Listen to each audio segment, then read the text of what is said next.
So, alrighty, I am Mark Isenburg. I am the Associate Director of the Career Center here at the University of Colorado, Denver, and glad to help you today with the job search. And I have a colleague from International Student Services who will help you with the OPT part.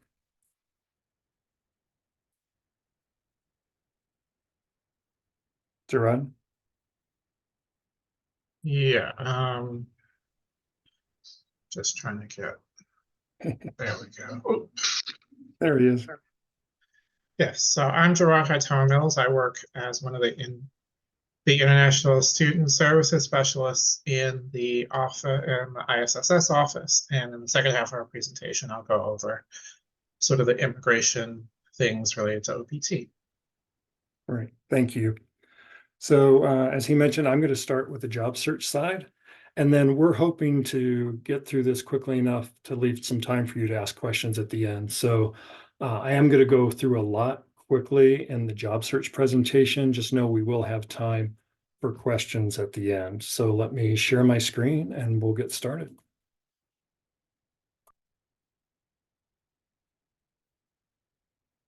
And Gerard, I won't see if someone has a question in the middle, so if you could let me know, because as soon as I enter presentation mode, I'm kind of blind here.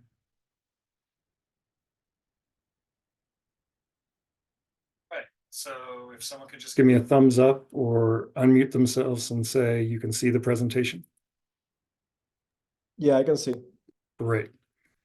All right, so again, just want to say if you have work experience or job search experience in the past or where your home country is, just things may work a little differently in the US.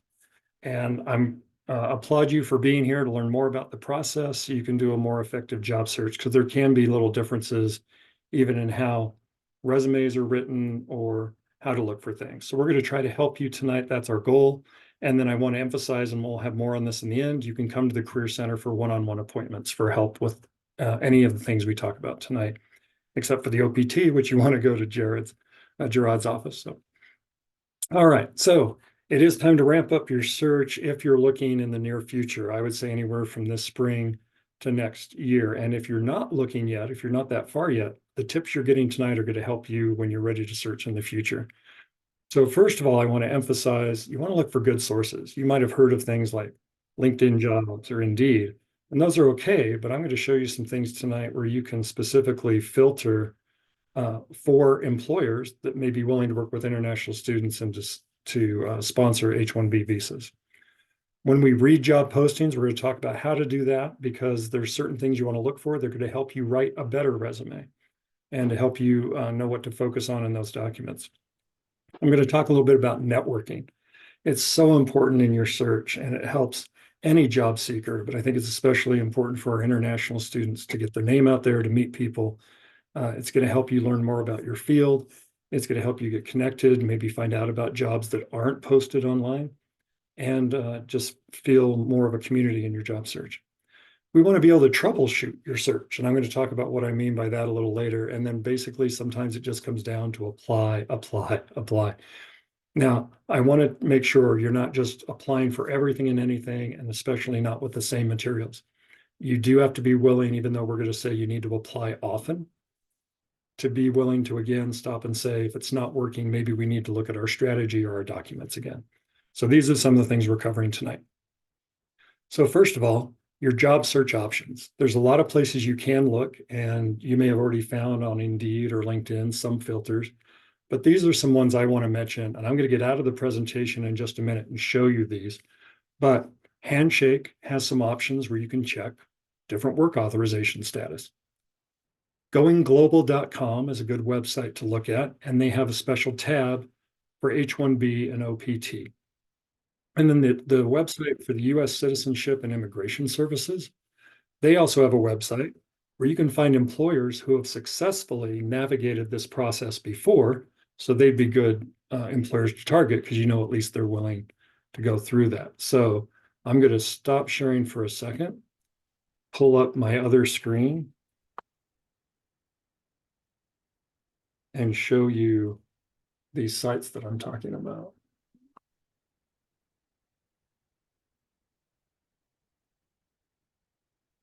Okay, again, if I can just get a quick thumbs up or yes, you can see handshake. Yes, we can. Great, thank you. So you might have been here before. Handshake is the university's job site. This is great, by the way, if you're looking for on-campus jobs. But if you're also gearing up for that search post-graduation, this handshake hits schools across the country. So there are employers from across the country who post here. But there's some things that'll help make your search in handshake a little more effective. So I went into handshake and then went to the jobs tab. If you go over here to filters, I've already done some of this, but I want to show you what I've done. For this sample, assuming you're thinking ahead to the job search, I clicked full time, and then I scrolled all the way to the bottom, and I clicked these different work authorizations. That's again going to help you know that these employers should be open to international students. And then if I click show results, you're going to see a combination of jobs and internships. And you can further filter. You might have noticed you can filter by industry, by some other elements. What is the role of the job? What's the industry? You could look for specific employers. You can do all that. But I wanted to highlight these ways of highlighting work authorization. And again, you can go through this like any other job site, but at least now you have a better chance they'll work with international students. I showed you that Going Global website on the PowerPoint presentation, and there's this tab in the middle that you can click for H-1B and OPT. And you can read through some of their tips for, there's a toolkit for OPT and some others, but I want to point you to the job search function. You can come over here, and I just typed in mechanical engineer earlier. Click on that. It did work when I tested it. Let me make sure it's in there.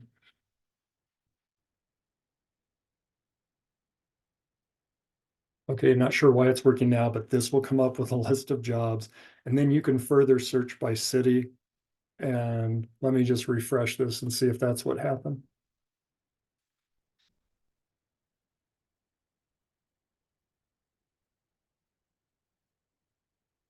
There it went. Okay. And here you'll see a list of jobs. And again, because it's under the H-1B OPT tab, these employers should be willing to work with international students needing visa sponsorship or such. You can do further keyword searches here, even narrow it down to a specific city. If you want to stay in Denver or move to another city, you can do those searches here. And then this is the U.S. Citizenship and Immigration Services tool. And I really like this one, and I'll show you why in a minute. But when you go to this website, you want to punch in this as a search, the H-1B Employer Data Hub. I'm going to leave that highlighted for a minute if you're taking any notes. H-1B Employer Data Hub. And then I want to show you the cool things this can do. So you can come down here and do a search by region, by state, and you could go by employer or industry. So I've clicked on Colorado. And just to give you an example, it'll show you all the employers in Colorado who have successfully sponsored an H-1B visa. So you'll see the University of Colorado Boulder is actually the biggest, but they were successful 214 times. Dish Wireless, Alliance for Sustainable Energy, and you can go on down the list. Now, even if you don't see a lot, please remember that shows they're willing to try. So this is one way you can go through and look for employers who are willing to work with international students. And again, you can do a different city, further narrow it down by industry and such. So I hope these will help you. Rather than just going to the common job boards everybody does, using some of these tools may help you find employers who are willing to work with international students. So are you seeing my presentation again? Or are you back to the PowerPoint? Yes, we see it. Great, thank you. So hope that helped. Now about reading job postings. We want to gather jobs that interest you for an exercise I'm going to have you do. And I'll emphasize I'd want to do this with at least 3, but you may do 5 as a good number. So gather jobs that interest you. And then I want you to look for the skills, tools, experience, and education that they want that you have. Look in the job duties, not just the requirements and preferred qualifications. Read the job description. If you've already done some of the job duties in a project or an internship, that counts. Then make a list of what they want that you have. And I just make a very simple table. I've used this in Word. You could use a simple Excel spreadsheet. I'm just looking at 2 columns. Make this simple spreadsheet, and with the first job, write down everything they want that you have and everything they want that you need. And if you did that, it might look a little bit like this. So I did one, this was for a public relations student. For instance, things they kept seeing in the job or internships, and this works for either jobs or internships. Written and verbal communication, no Associated Press style, experience with certain social media networks. What this student didn't have was something called Hootsuite, which helps plan and schedule posts, WordPress, others. Do this with the first job and then go to the next job. And if more than one job needs the same thing, you can start adding tick marks. Okay, 2 of them needed this, 2 of them needed that. Go through 3, 4, 5, and you're going to start to see a trend of, in the jobs you're interested in, the employers want these skills that I have, and maybe a few that I don't yet. So what do we do with that? Well, that's going to help you update your resume. So you can now use that because we want to tailor your resume to the job description. And if we've looked into a few jobs that we're interested in, and they all want certain things, for instance, with computer programming, really common to want Python, C++, C#. We make that same list. That needs to go in the resume. And it's going to help us keep our resume focused. It's also going to help you pick elements of your projects or internships that you've done. So use your skills survey to guide what you put in there, and then edit as needed for specific jobs. So I just saw someone came on camera. Do you have a question? Okay, it's okay. I like seeing people, so that's good. Just want to make sure I wasn't missing a question. So again, we can have more time with resumes and one-on-one appointments, but we can show you how this works. Once you do this good general resume, do make sure you go back and make sure for every job description, you're personalizing it for that job. Here's the other big thing I mentioned: get as much experience as you can. If you're not graduating this spring, I want you to pay attention to every individual and team project you're doing, make it the best you can. If you're doing client-facing projects, save that work. I'm a big fan of internships. In fact, at least one, more than one helps. And in your current job, even if it's an on-campus job, you may be learning good transferable skills that employers want to have and want to see. So just keep track of all those experiences you're getting. I want to talk more about internships. So they're great for any number of reasons. One, they help you explore career options. Maybe you take an internship in one area, but you learn about other applications of your skills while you're there. It may also figure out if you really want to do this job, or maybe you like the job, but you don't like the company it was with. These are all great things you can learn as you explore your career possibilities. You also get to experience professional standards on professional deadlines. I talk about this a lot with students because when you do a project for class, you may have more time to work on it than you would in a job setting. Your professor might be flexible sometimes with when you need to turn it in. When you get into a professional job site, you're going to see that a higher level of work is expected and often a lot faster. So that's a good reason to get an internship, so you get used to that. You get to gain more professional work samples. If you're in a field where you need to show your work, whether you're in computer science showing apps you've built, or engineering showing modeling and designs you've come up with, or other fields that require it, you're going to have more professional looking work samples to show. It's also a fabulous chance to network. You're going to get to know not only the person who supervises you as an intern, but other people working in that office. So make sure to take time to talk to them, to get advice from them, to learn more. And you may, even more than the networking, find mentorship. And that's when someone's willing to advise and guide you even after the internship is over. So these are all the reasons I think internships are great if you have the time. And simply, they make you more employable. So I'm a big fan of internships. If you have time before you graduate, make sure to get one. If you're in one now, make the most of it. Again, any projects you get, do the best you can. Make sure to find time to ask for the people you're working with and alongside. If you can talk to them about advice and how they got their job, and if they advice for you in getting yours, maybe they'll look at your resume. These are all great things to do while you're on your internship. It's also a good time right now to research your industry, to learn more about it. And what do I mean by that?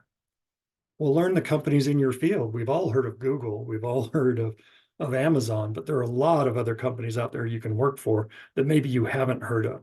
So some of those tools I showed you earlier, remember that US citizenship site showed you companies that have successfully worked with international students. That's a great way to learn the companies that work in your field. Start to follow trends. You can do this through LinkedIn. You can do this through professional associations. What's going on in your industry? Are there new tools you should be learning or new things you should know about hiring? You can also find out more about the technology and tools you need. Are you using them? Are you learning them? Can you have work samples where you can demonstrate you know how to use them? And then don't forget that skill survey I mentioned. That's also going to help you when you're looking up jobs. Notice the employers who are posting. That's a good way to find out more about your industry and what's required. So networking is huge. I know the job search can be daunting. It's kind of scary. And so it's easy to look online and just focus there. But I don't know if you've heard this. There's a stat that goes around. It changes a little depending on when you get it, but maybe only 25 to 30% of jobs are listed online. So if you're only looking at the job boards, you're already missing 70 to 80% of the opportunities out there. So what I hear from students then is, oh my gosh, Mark, how do I find them if they're not online? Networking is a great way to do that. And getting informational interviews is a great part of your networking strategy. What we're doing by networking, sometimes that word is scary to people or a little daunting. I like to think of it differently. It's talking to people doing what you want to do. And to me, that's kind of exciting. That can be fun. Oh, I want to go into this career and I have a chance to talk to someone doing it. That's fun. That's positive, right? So what do we do when we're talking to them? We're seeking advice. We're asking about their jobs and what they like about it, and what they don't, and what employers they've liked working for, maybe other career paths within a certain industry. You can learn how they moved up in their industry, how they moved up in their career, because if they did it, hopefully you can do it. So what are good ways to start networking? Well, you can contact alumni. Maybe your professors know someone who graduated in the last year or two. Maybe you're going to school with someone now and you're not yet ready to graduate, but you know some people who are. Keep track of them, see if they get jobs and work that way. You can join professional organizations, and this is a really important thing. So for your industry, there probably are professional organizations where people who do that work get together, share experiences, learn about trends. They sometimes also have their own job boards. So that would be off the normal job boards that you can find out about. You could also attend career events. We just had a big career fair a few weeks ago. Keep looking on Handshake for more. And then you can use LinkedIn proactively. Now, I don't know if we're going to have time tonight, but I can show you how to do that. And I like to think of LinkedIn, if you've heard of that, as the directory of people doing what you want to do. So you could type in the job you want and the city you want to work in, and you're going to see a list of people doing that. And I can coach you through some ways to help reach out to those people professionally and courteously. So anyway, networking is an important thing to do. As you talk to people, go in prepared, have some questions, see if they'll talk to you for 15 or 20 minutes, again, whether it's from the internship or a contact from a professor or a classmate. Talk to people. It helps get your name out and figure out what's going on. And you might find out about jobs and internships that aren't posted. When you're searching online, there are a lot of options. Again, I showed you those ones earlier, but don't just rely on those job boards. Do the networking. You're going to find out about things earlier and maybe even things that don't get posted online if you're doing an effective job of networking. So I mentioned earlier, I'd talk about troubleshooting your search. What do I mean by that? Well, let's look at where you're getting stuck. So if you're applying, but you're not getting interviews, I'd ask you first, well, let's look at your resume. Was it written to the job description? And did you adjust it? And did you adjust the cover letter to each job? I can tell you, I've hired in 5 different industries. I can see right away if someone didn't bother to change their cover letter. It's so obvious. I just had one for an internship we were doing. And that kind of, I wouldn't say disqualified them, but it didn't give us a great impression, right? Also, it made sure that their application wasn't as tailored to our internship opportunity. So make sure you're adjusting that resume. Are you applying above or even below your qualifications? I've seen both. So we could talk to you about that. And also, is that employer open to international applicants? These are some of the reasons where you might apply over and over again and not get interviews. If you're getting interviews and not the job, then we'd want to talk about your interview situation, maybe practice a little bit. So I want to let you know, with all these things we mentioned, the Career Center is here to help you. If you're not even sure what you want to do yet, maybe you're in a major, but you don't know all the careers available and what you want to do, we have personality assessments that can help you figure that out. We'll help you with job search strategies. We can help you with writing resumes and cover letters. We can help with networking, even practice interviews, what we call mock interviews.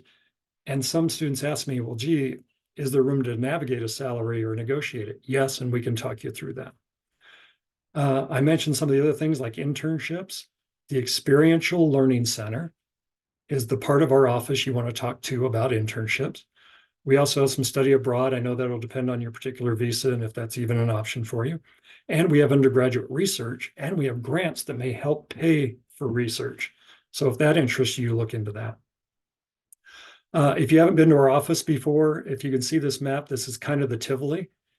You almost need to go through the Tivoli to get to us. We're attached to it, but we're not in the main part. So if you're able to follow this map, you can come from the center of the Tivoli outside past the brew pub, or if you know where the pizza place is, iPie, we're outside that. Or if you came from the Tivoli garage, you can come up a ramp and we're that way. So those are some different ways to find us. If you want to make an appointment, if you've been into Handshake, you want to open the account, go into the Career Center. There's a place there called for appointments, and you can make an appointment there. I also wanted to share with you advice. I talked to some former colleagues and a student I worked with, international students who got jobs within the last year or so. And here's their advice from international student to international student. Be flexible with your first job, even if it means working for an employer you didn't expect, or even in a city that you weren't targeting. Even if you're working abroad while planning to come back to the US in the future. Consider on-campus jobs as a way to build your resume and your US network if getting an internship is challenging or not feasible. Another student I worked with said network early and try to find an internship with a firm that's known to hire international candidates. Having an advanced degree is definitely a plus, and higher ed and nonprofits are often more welcoming to international talent. So anyway, that's my part of the presentation. If you have questions, again, you can schedule an appointment. Here's my contact information, and I will stop sharing and turn it over to my colleague.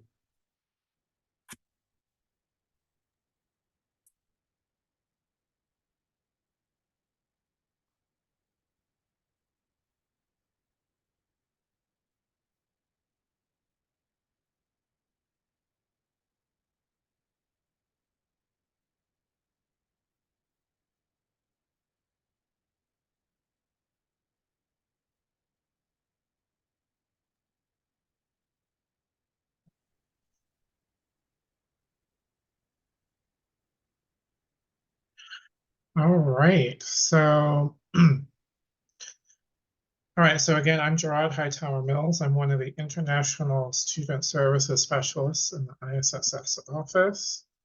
And so what we're going to go over now are the sort of immigration things and compliance for OPT. So basically, this is an overview of the essential things that you need to know about OPT.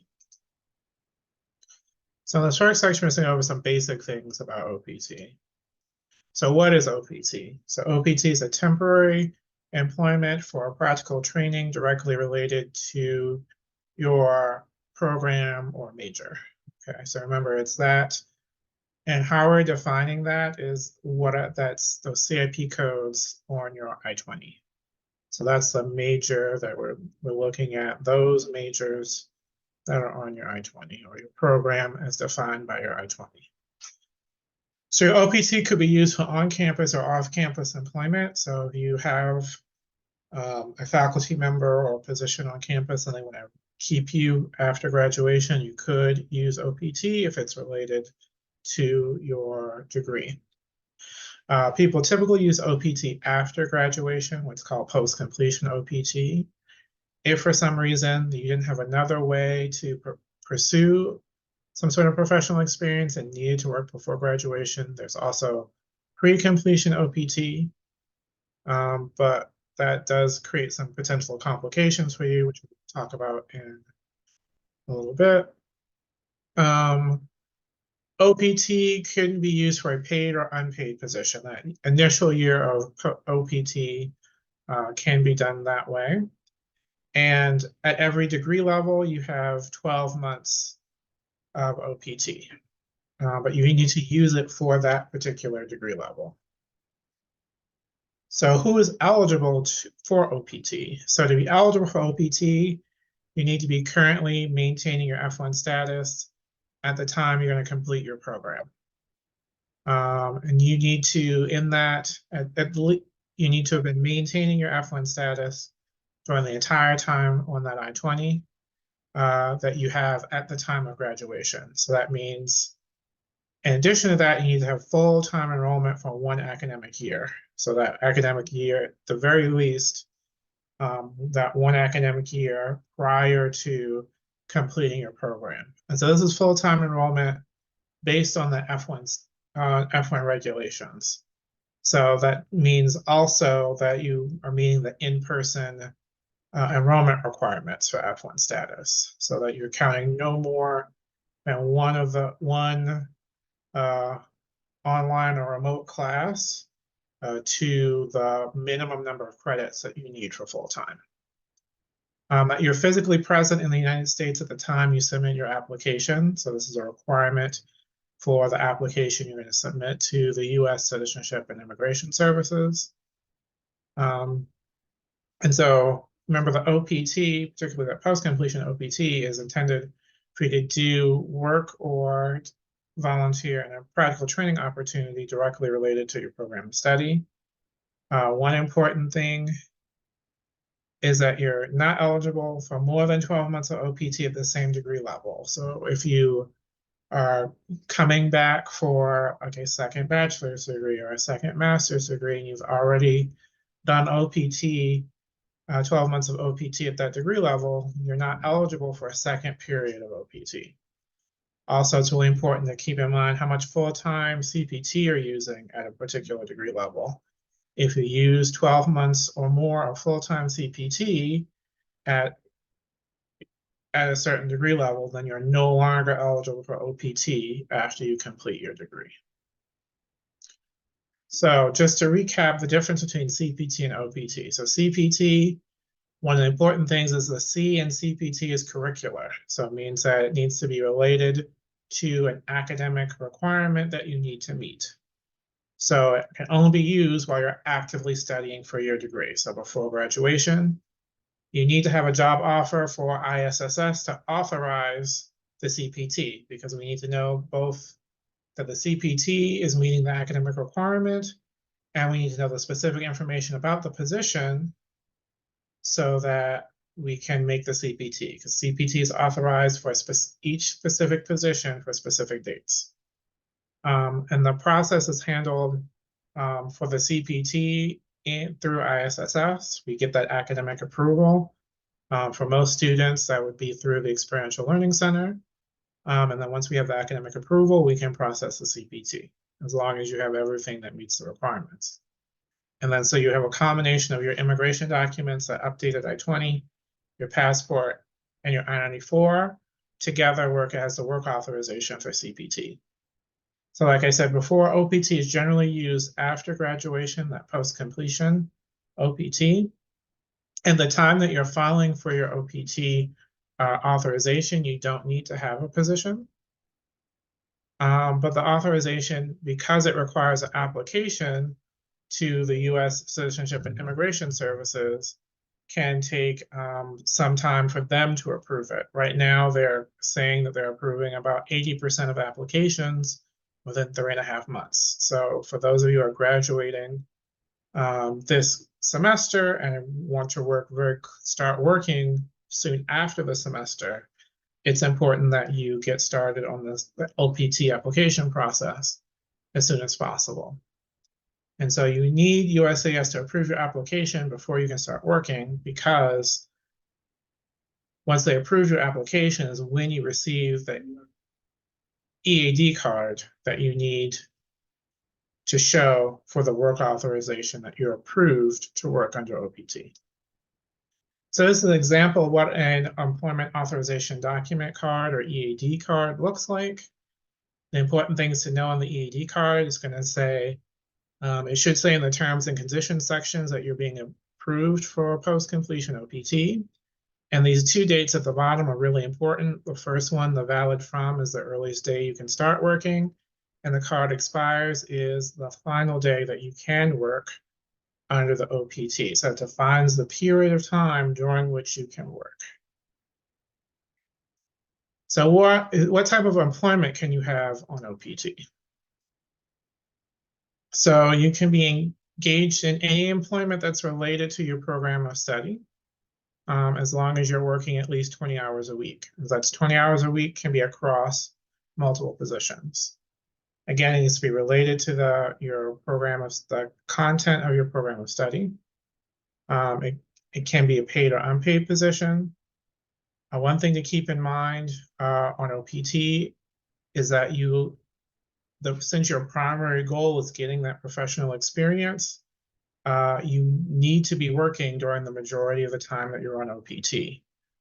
You are allowed a total of 90 days of unemployment, and that starts from the start date on the EAD card.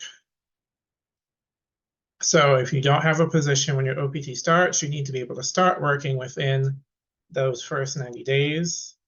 And during that total year, you can only be unemployed a total of 90 days. So again, it can be any type of position as long as that position is related to your program of study. So again, paid or unpaid, so a volunteer position, you can work in multiple places. So if you need to split that 20 hours a week across multiple positions, you can do that. They can be short-term or long-term positions. So like for our CAM students, if you're doing multiple gigs, that could work. If you post-completion OPT, you are allowed to do self-employment. However, we strongly encourage that you work with an immigration attorney if you're going to do that, to make sure that you have the documentation necessary if in the future you need to prove that you are meeting the requirements of your OPT. So the OPT application window. So how soon can you apply to USCIS? So it's all based on when your degree completion date is. For most students, especially our undergraduates and most of our master's degree students, that would be the end of the semester that you are going to graduate. So for those who are going to graduate this current semester, this would be the application window opened 90 days before May 11th. So we're in the application period already. USCIS needs to receive your application no later than 60 days after the degree completion date. So that is the 60 days after for our spring graduates after May 11th. So once you submit the OPT request to us and we create that OPT I-20, we'll go into that a little bit more detail. It's really important that once you have that OPT I-20, that you submit the application no later than 30 days after we create it. Otherwise, that OPT I-20 is no longer going to be accepted by USCIS. And if they review the application and discover you've not met that deadline, they will deny your OPT application. All right, so how do you get that OPT I-20? So the first thing is that there's an OPT eligibility course that we have in Canvas, and we ask everyone to complete that course and receive 100% on the final quiz. And that'll go over in detail all the things about the OPT application process and your OPT requirements. Once you complete the course, then you can complete the post-completion OPT request in My ISSS. That request requires that you provide the dates for your OPT. We'll talk about that a little bit more later on. And also we'll need you to put in the name and email address of your academic advisor so they can let us confirm that you're on track to graduate. After we've confirmed that you meet the requirements for OPT, we'll create that OPT I-20 and send you the updated I-20 by email to your CU Denver student email address. And then once you have that I-20, again, that's you need 30 days to complete everything for the I-765 and submit the application for the EAD to USCIS. Once you've submitted the application, you should receive what's called a receipt notice. If you are applying online, you should receive the receipt notice shortly after paying the application fee. If you apply by mail, it'll come in the mail within 2 to 4 weeks. And again, USAS will review and approve the application. And right now, they're saying they're doing that in about 3.5 months for most of the applications. And then you finally can start working once you have the EAD card and the start date has arrived on the EAD card. And the next thing would be is to report your employment. And it's really important that 90 days of unemployment is based on what you've reported to as your employment history on OPT to ISSS. So like I said, one of the things that you need for the post-completion OPT request is selecting a start date. So again, the earliest you can start your request to start your OPT is the day after graduation. So for our spring 2024 graduates, that would be May 12th. And the latest would be 60 days after graduation. So this is something to think about as like what factors are there in selecting it. First of all, how are you sure you're going to complete your degree? When are you going to complete your degree? Do you already have a job offer? Do you feel like you have job prospects?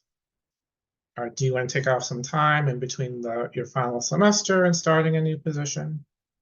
Again, thinking about the 3.5 months of possible processing time from USAS. Another thing to think about in terms of choosing those dates is, do you plan to do another degree at that same degree level? If you plan on doing a second master's degree, you could attempt to split that time between the 2 degrees. However, if you're thinking about doing that, just keep in mind that there's no guarantee that USCIS will approve that second period of OPT after a second degree at the same level. So you need to make a decision whether or not it makes more sense to do it on this degree versus another degree, or if you're willing to risk not being able to use the second half, whatever period you saved for a second degree.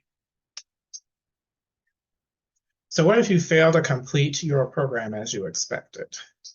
So it kind of depends on when you determine that you're not going to complete the degree. If it's before the end date on your I-20, which will be the end of your last semester for most students, and before your OPT is approved, you have the option of withdrawing your application. We can extend your I-20, and you could reapply when you actually complete your degree. So once we're past the end of the semester, past the end date on the I-20, at that point, if you want to pursue your OPT based on completing that degree, you'll need to leave your application as it is. And if USCIS approves your OPT application, you would have to work only part-time, so you'd be limited to the 20 hours per week until you've completed the degree requirements. So can you work after the end date on your I-20? So the end date on your I-20 is really important because it defines a lot of things, right? So you lose your ability to work on campus after that I-20 end date, after that degree completion date, until the OPT is approved. So for example, some students, our graduate students, have the option of using like a dissertation or thesis defense date as the end date for their program. If you are working in a position that final semester, you have to keep in mind, if you use a date that's earlier than the end of a semester, you would need to stop working basically after that thesis or dissertation defense date.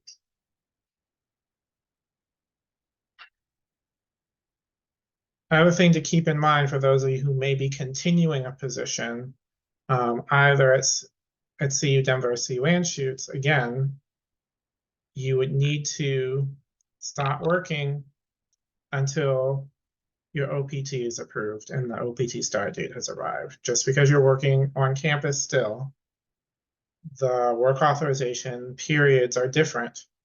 And so once the end date on the I-20 ends, your ability to work on campus without a new work authorization also ends. So the process for initiating the OPT application. So again, the post-completion OPT request is in My ISSS. We talked about the OPT eligibility course, needing the 100% on the final quiz. So remember, for the completing the request, these are the documents you should have on hand. Copy of your current passport, or if you've done OPT in a previous degree, your previous OPT EAD card, the dates that you're requesting for your OPT, and the name of your academic advisor and their email address. So after we process your OPT, I-20, on the second page, you'll see this authorization. Please make sure you're checking everything on your I-20, but especially this piece of new information. It should say post-completion OPT. It should say full-time. It'll say requested. This should be the start date that you requested, and this should be the end date that you requested. If this is not right, you need to let someone know before you apply to USCIS. Once you've submitted your application to USCIS, it's much more difficult for us to correct anything that's not correct on your I-20. So again, we talked about there being two different ways you can apply for OPT. So you can apply online or by mail. We generally recommend that students apply online because it prevents documents getting lost in the mail. It also means that you're going to get your receipt note faster. But remember that 3.5 months is based on when they receive your application. So the 3.5 months is the same window. It's just going to start sooner if you apply online. So again, it's really important that as soon as you have the OPT I-20, that you're ready to submit that application, because you have 30 days from the day that we create that OPT I-20 to submit the application to USCIS. So go ahead and use that date on the I-20, the DSO signature date, as a guide for when the 30 days starts. We recommend that you do it as quickly as possible so that you don't have any risk of your application being denied. Again, remember that USCIS needs to receive your application no later than 60 days when you complete your degree. But the 30 days is, once the I-20 is created, the 30 days takes priority over that 60 days. But it's really important that you're not outside of either one of those windows when you're submitting your application. Some things to consider while you're on OPT. So again, it's really important that you don't start working until you receive the EAD card. That you don't start working until the start date on the EAD card, and then you stop working no later than the end date on the EAD card. The EAD card is really important because it defines when you can work, and it shows you have an authorization to work in the US. So updating your OPT history is very important because, again, we talked about the 90 days of unemployment. Whatever your OPT employment information is in your CBIS record defines those 90 days. So if there's nothing in there, every day that passes is going to be counted as a new day of unemployment. It's very possible that the SEVP is going to it's very possible that SEVP can go in and see that you've passed your 90 days and terminate your CBIS record. That means you'll no longer have OPT and you'll no longer have F1 status. SEVP is also trying to is thinking about adding features in to automatically do that. If the counter reaches past 90 days, to automatically close people's records. So it's really important. Do not wait. As soon as you have a position, let us know and report your employment. So again, once they set your record to terminated status, you're no longer an F1 maintaining status, you no longer have work authorization. So as soon as you have your employment, please go into My ISSS and give us the information about your position. So some ongoing obligations that you have while in OPT. Again, we need to know about any change in your residential address within 10 days of the change. Any changes in your employment that we just talked about, that's also within 10 days of the change. If you need to travel internationally, you still need a valid travel signature on your I-20. And a travel signature should be no more than 6 months old. And you need to continue to make sure that all your immigration documents, your passport, your F1 visa, and your I-20 are all valid and up to date if you plan to travel and need to exit and re-enter the US. So for some of you who are in degrees that are considered STEM eligible as defined by the Department of Homeland Security, you'd be eligible for an additional 24 months of OPT through what's called the STEM extension. You can only use the STEM extension twice during your academic career. So you may want to think about that if you're going to do multiple STEM eligible degrees in the US. Some additional requirements for STEM OPT employment is that the employer needs to participate in E-Verify. And that's an employment verification system through the Department of Homeland Security. You'll need to create a training plan on the form I-983. Again, it's important that you've maintained your status while in OPT and haven't used all of your days of unemployment. Once your STEM OPT is approved, you'll gain additional 60 days of unemployment. Again, there's a lot of additional reporting requirements for the STEM OPT that you can read about both in our STEM OPT eligibility course and on the the SCVP website. And again, you'll get a new 60-day grace period. So that's 60 days after graduation. You also get another one at the end of your STEM OPT. So the next step. So if you haven't already done so, now is the time to complete the OPT eligibility course. It goes into the details about some of the things we talked about here. And also, again, make sure you're working with the Career Center and your faculty to work on that job search strategy. So if you have any individual questions about your situation, this is not really the venue for that.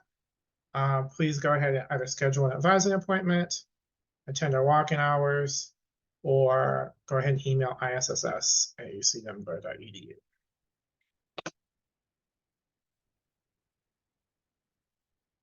All right.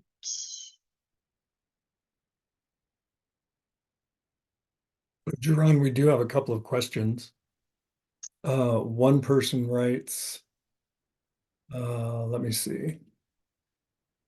There was a specific slide they had a question about. Anisha, are you still on? Can you unmute yourself and ask your question?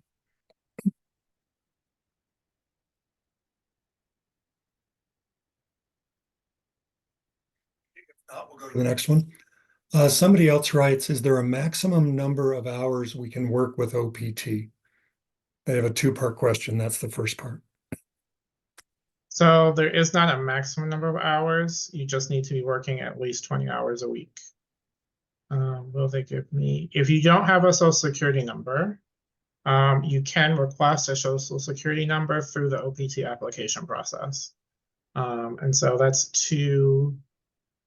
so you just need to make sure that whatever address that you provide as your mailing address is where you want to receive both the EAD card and the social security card.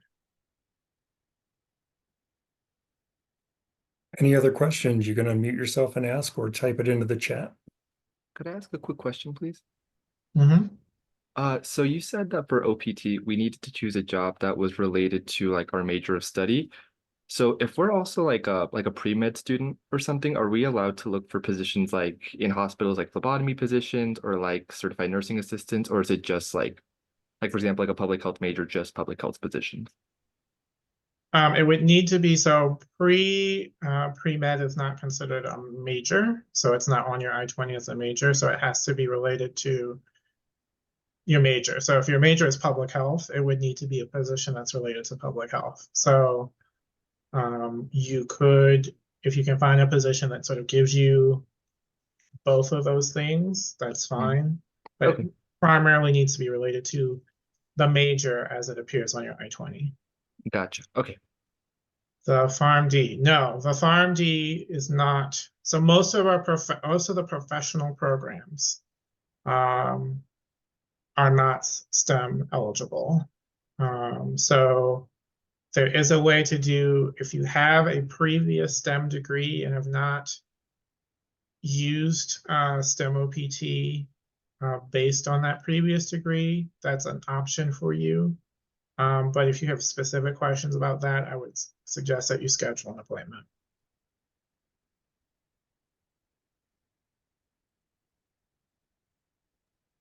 Hey, hi, I got a quick question. Uh-huh. So my question is that if I get the start date on my this I-20 and I keep it as 1st of July, so is there any chances that I get approved my EAD card before 1st of July? Or if I keep my start date as 1st of July, my EAD card would have my start date as 1st of July?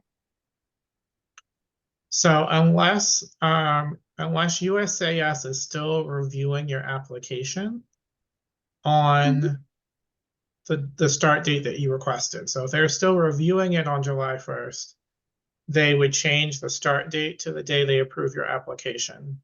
But if they approve it before July 1st, then the goal is to approve it for the dates that are on your I-20. So it's really important that whatever start date that you choose, you're comfortable with, and that you're communicating that to any potential employers, that the earliest you can start is this date. That's the earliest you could possibly start. So there are no chances that they could give us the date before 1st July, right? If I give my start date as 1st July. That is not something that should happen. Okay, got it. Thank you. Mhm.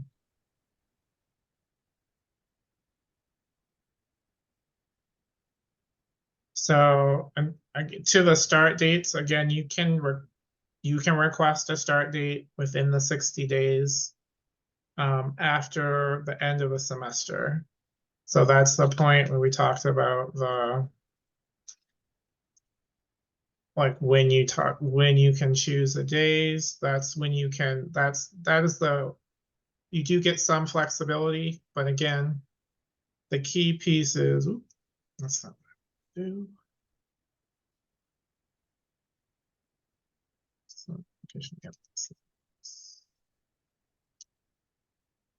So that's your window for choosing the dates for your OPT. Just keep in mind that if you apply close to what you're requesting as your start date, it's likely your application won't be approved in time, and they will move the start date to the day that they approve your application. Hi. The slide thing which I was talking about earlier, could you please go just the previous slide, then this? All right.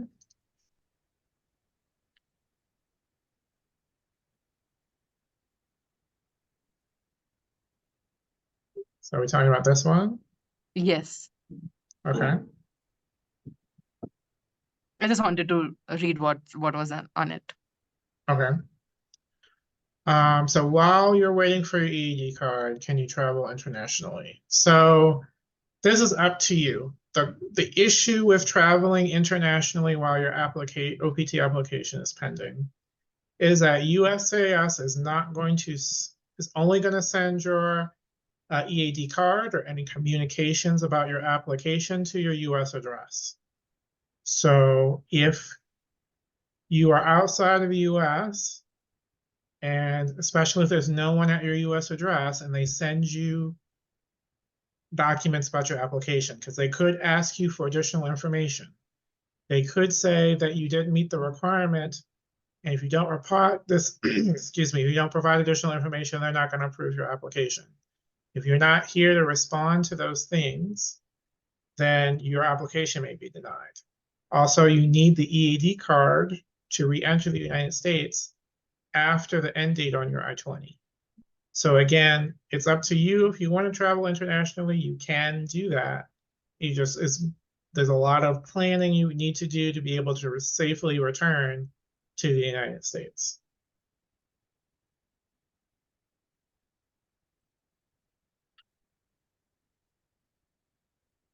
We have time for one more question if there's one out there.